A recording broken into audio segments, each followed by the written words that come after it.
everyone, welcome to another review. As always, my name is Jay, and today I'll be reviewing the new rules for the new Tyrannocyte, the new Mucolid Spores, and the new Sporocyst. Three really cool new models for the Tyranid Codex that are getting rules in this week's White Dwarf, or last week's White Dwarf, technically. And yeah, so let's start off with, as you guys know, when the 7th edition Tyranid Codex came out, or 6th edition, sorry, I was not impressed. One of the things that hurt the Tyranid Codex the most was the removal of the drop pod and the Doom Valentine. They're kind of getting a new Doom next week with the new model. But Spore Pods, it was a huge nerf to the army, seeing as they can't get across the table anymore. It removed a lot of the good strategies the Tyranid players have, and it removed most of the mobility, because Tyranids then had to move up one giant clunky blob, keeping everyone in synapse, and your opponent, it was really easy for your opponent to pick you apart. And I was disappointed, but now Tyranids are getting some love again. It's a kind of interesting, the timing. I'm wondering if there's going to be a new codex around the view, or around the corner, or maybe a supplement or something, because so many models are being released outside of the codex. Maybe they'll be put into the digital codices, I don't know. And one of them is, of course, the new drop pod. And it's a new drop pod, and it's a better drop pod. It's more expensive, but it's a better drop pod. And yeah, it's called the Tyrannocyte, so we'll start off with that one. The Tyrannocyte is the new Tyranid drop pod. It's a heavy support technically, but I believe if you put somebody in it, it doesn't take up a force organization chart at all. And it is 75 points. Now when I first saw that, I thought, wow, that's really expensive for a drop pod, 75 points. But of course, it's 75 points to allow your guys to get across the table. You can drop in whatever you want, i.e. a giant squad of zoanthropes to pop a tank. A giant, maybe a monstrous creature, then just to bug the crap out of your opponent. You could drop in a bunch of devil Gons, so Gons with the Devourers with 3 shots each. They drop in and they just light up your opponent. There's tons of versatility to these drop pods, so for 75 points, it's awesome. Plus, it's not only a drop pod, it's a monstrous creature with a drop pod rule. So we'll talk about that in a moment. So for 75 points, you get a Tyrannocyte. Now they're weapon skill ballistic skill 2. So they're not going to be good at shooting or close combat, but hey. Strength 5, toughness 5, 6 wounds. So 6 wounds as opposed to the old 3 wounds of the old pods, and their toughness 5. So they're not going to be very hard. They're not going to be very hard to instinct. They're going to be very easy to stay alive, right? They're not going to be easy to instant kill like the old ones were. 6 wounds, initiative 3. 3 attacks, leadership 8, 4+ armor save. So 4+ armor save, that's the key. They're a monstrous creature, and you get 5 death spitters that are wrapped around it. 5 death spitters, so 15 shots. Even if you need 5s to hit, that's still 5 hits. That's pretty sweet. And it has deep strike and fearless, because it's a monstrous creature. And it has drifting death, which means that they cannot run or charge. But that's the best part about these drop pods. The old ones were just drop pods. You drop them in, they stayed where they are, they're done. These ones can actually move. So each turn you can move them around the battlefield just by the movement phase, and just let them shoot stuff. It'd be kind of fun. And they can consolidate, but they may not make a sweeping advance. They have instinctive fire, which means that each weapon, because there's 5 weapons evenly spaced around them, each weapon fires at the closest, they just automatically fire at the closest squad, the closest enemy squad, within range and line of sight. The shots are resolved at the end of the shooting phase. Before morale checks are taken, each weapon can fire at a different target, but cannot be fired in any other way other than that time. So I don't think they can overwatch. They're a transport spore, which means a Tyrannocyte can hold 20 models, but a monster creature counts as 20 models. Yeah. 20... Yeah. And they don't take up a force organization chart. And it enters via deep strike, and of course has the deep strike rules that if it scatters on top of terrain or anything impassable, it just minimizes the distance so that it can make the deep strike. So you can actually drop them right in the middle of your opponent and have some fun. And once disembarked, they can move up to 6 inches. So that every model is within 6 inches of the Tyrannocyte, none are within 1 inch of an enemy or passable terrain. Any model cannot be placed or removed as a casualty. A unit cannot move or charge in the same turn it disembarks, but can run or shoot. And no enemy can embark inside a Tyrannocyte for the rest of the game, right? It's a drop pod. You can't jump back into a drop pod. Makes sense. What do you do? Drum by it off the field? They're kind of fun. And you have option 5 Barb Stranglers or 5 Venom Cannons for 25 points each. Now, I personally, so let's just look at this as a whole. So for 75 points, I think this thing is well worth its cost, but it is 75 points. If you upgrade one of the weapons, it's 100 points. So what does that mean? I don't think they're going to be spammed. I think a good competitive list will have 2 or 3 of them, but I don't think you're going to see lists of 8 of them, like people were originally thinking, because at 75 points each, or 100 points, that's taking up a lot of points of your army. In a 1,500 point game, that's a third of your list right there in drop pods. Now, it does give your army a huge amount of versatility, but with that many drop pods, it's going to be hard to land them all. And on top of that, it just takes up a lot of your points, right?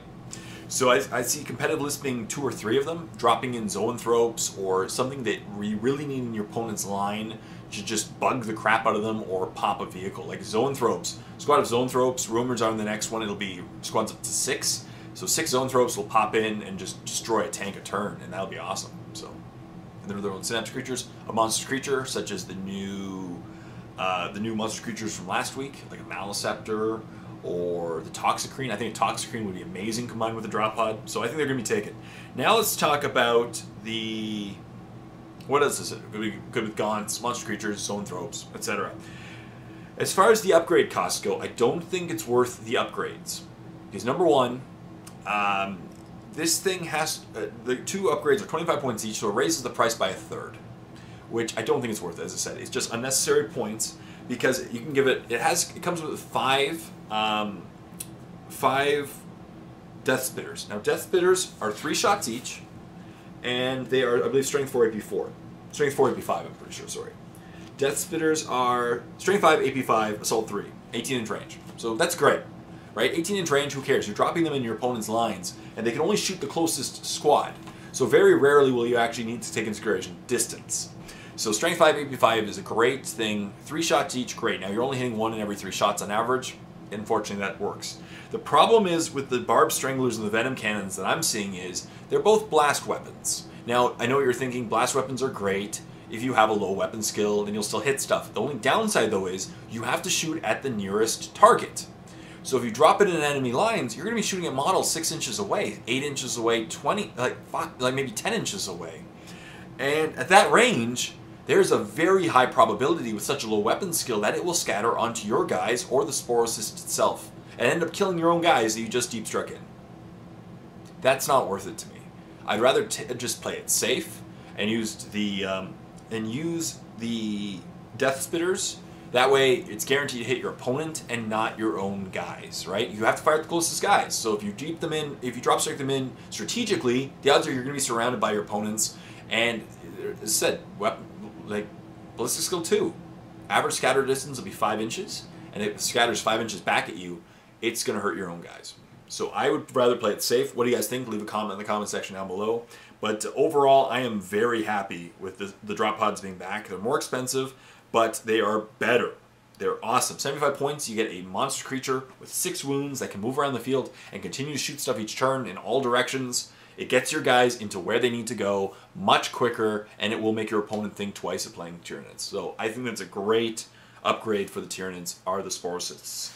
Now let's talk about the Mucolid Spore clusters. Now these are giant spore clusters. They're kind of like the other spores that blow up. They just move towards the closest thing and blow up, but they're big. So they are infantry. They take up troops. So they're actually a troops choice. And for 15 points, they're only 15 points each, so if you have some extra troops choice available, these might be worth taking. They're Strength 1, Toughness 3, 3 wounds. Initiative 3, Leadership 3. Interesting stat line. They're infantry, you get 1 Mucolid Spore for 15 points. They can deep strike, they have Fearless, and they have Shrouded, which helps get them to where they need to go to explode. And that's great. And they can deep strike. Pretty sweet stuff. They have a rule called Massive Floating Bomb. Each Mucolid Spore uses the floating death and living bomb rules that apply to spore mines. Right, so they move around and just blow stuff up. All references to spore mines and spore mine clusters, and these special rules apply to Mucolid Spores, also except that the hits inflicted when a Mucolid Spore explodes are Strength 8 AP 3. So if you're playing in Space Marines, and you know they're going to be facing Tactical Marines, or even light vehicles, These things are worth taking. They're pretty nasty. Increase the strength of the attack for additional Mucolid Spores as Spore Mines. So if you have 2, they go up to strength 9. That's insane. These things could kill Land Raiders. And, like, you bring 3 of them, they'll pop a Land Raider, the odds are. That's pretty cool stuff. Sky Blast. Mucolid Spore clusters are allowed to assault zooming flyers and swooping monstrous creatures. That is a huge addition for the Tyranids. I'm going to bring these guys. I got to get more of them. I'm going to have to order a bunch because they're awesome. They are really good. The ability... Tyranids are really nerfed against flyers because we really don't have a lot of good shooting. You can use Twinling... Like, the Twinling Devourers from the Hive Tyrant are a great, great counter to flyers. But besides that, there's really not a lot Tyranids have to hit flyers. So these are going to be awesome. They can actually blow up against flyers. If they do successfully, then they will explode as described in the Floating Death special rule, hitting the target automatically with strength and AP as described above. So strength 8, AP 3, and most flyers are like 11. So that will pop flyers. And they're always resolved against side armor. You can take up to 2 more in a squad for 15 points each. So a squad of 3 for 45 points, take them. Just take them. They are a great choice. If you know you're facing Space Marines or flyers, they're going to be shot at. But they have Shrouded, so that might keep them alive. They can Deep Strike. That might keep them alive. And just hope they get to where they need to go and explode and kill stuff. But for 45 points, I think that's a really sweet option for some anti-flyers. Yeah. And to kill some Space Marines. And finally, the Sporocyst, which is the other option. It's kind of like a, I don't know, it's like a drop pod as well. It drops in, but this one doesn't move. The Sporocyst is Weapon Skill Ballistic Skill 2, Strength Toughness 5, so higher strength, 6 wounds, 3 initiative, 3 attacks, leadership 8, 4 up save. It's a monster creature. Unit composition is 1 Sporocyst. It has up to 5. It has 5 Death Spitters. And has Fearless and Infiltrate, and has Instinctive Fire again. So once again, you may want to really heavily consider if you want to upgrade the weapons, because it fires at the closest squads, and the blast may just scatter right back on top of it and hurt it 5 times. Immobile Pod, once immobile cannot move, it can never go to ground, and can never consolidate or make a sweeping advance. So once it lands, it's stuck there. It's a Psychic Resonator. Now this is really cool. What it does is it takes all your Synapse creatures and makes them have a better Synapse range. So any friendly Synapse creature within 6 inches of this model adds 6 inches to its Synapse range. So you may want to drop these in the center of the table, and that way when you move up your guys, they have an 18-inch Synapse range and can cover pretty much the entire field. And keep your guys in gear, because Synapse is very important in 7th edition, especially with the 6th edition Codex. It's a Spore node, so it can create Spore Pods. Not Spore Pods. It can create Spore Mines clusters. So Models Special Rule can produce a Spore Mine cluster with 3 Spore Mines in the shooting phase, in addition to any attacks it makes. So it just makes them and then can shoot. That's pretty sweet. And once a game, it can make 1 Sporocyst instead. So that's cool. And it can replace up to the Death Spitters with up to 5 Barb Stranglers or 5 Venom Cannons. So what do I think about this Sporocyst? I think all 3 of them are actually really solid units that you can use for your Tyranids depending on what you want to accomplish. The drop pods will get your guys to where they need to go, and that was a huge, huge issue with the Tyranids. Huge issue. I kind of like this Sporocyst as well because it can produce Spore Mine clusters, which are just fun. And they are random and they can hurt your opponent. They really make your opponent think twice, and they increase the Synapse range of your Synapse guys. So if you have a Synapse creature right beside it, it has an 18-inch Synapse range, and that keeps your guys in gear, and that's very important, because Synapse creatures are extremely important in 7th edition. So, and this, I forgot to mention how much it is. It's also 75 points. So it's the same cost as the pod. So overall, I think I'm going to be getting a bunch of them, and it's going to cost me a lot of money. Good job, Games Workshop. You've emptied my wallet. Because I need, I think a competitive list, as I say, will have 2 or 3 Spore Pods, and maybe even 2 or 3 of these Mucolid Spores. Now, the Sporocysts, take up a heavy support choice. So in that case, it will take up your heavy support, and that's where Tyranids, I don't know, they have some interesting choices like the Toxicrene. So maybe 1 Sporocyst in the center of the table would really help you in this case for a competitive list. I won't think they'd take many of them, because then you can't take any of the heavies, and the heavies is where some Tyranids are, there's a couple good Tyranids. Yeah, so that's it. That's my review of the new Sporocyst, Mucolid Spores, and Tyrannocyte models. I'm a huge fan of the Tyrannocyte. I'm going to be getting a bunch of them in the near future and building them and using them in drop pods. The models look beautiful, and I'll be doing unboxing them on Monday. They are just beautiful models. I can't wait to have them. They're very well designed, and I just wish that they were designed like they were put out 7 months ago when the Codex came out. And Mucolid Spores are really cool too. They'll make your opponent think twice and have to deal with them because they explode Strength 8 AP3. Goodbye Space Marines. Goodbye vehicles. Goodbye most things. And Sporocysts. Cool stuff. Maybe one because they're heavy support. Center of the table. Keep your guys good. Yeah. So thank you very much for watching this review. I really hope you enjoyed it. Leave a comment in the comment section down below what you thought about these 3 new models. Did I forget anything? Did I not think of anything? Tell me what kind of synergies you like. Add to the discussion. I really appreciate it. So stay tuned for more reviews. Till next time, this is Jay saying, happy painting.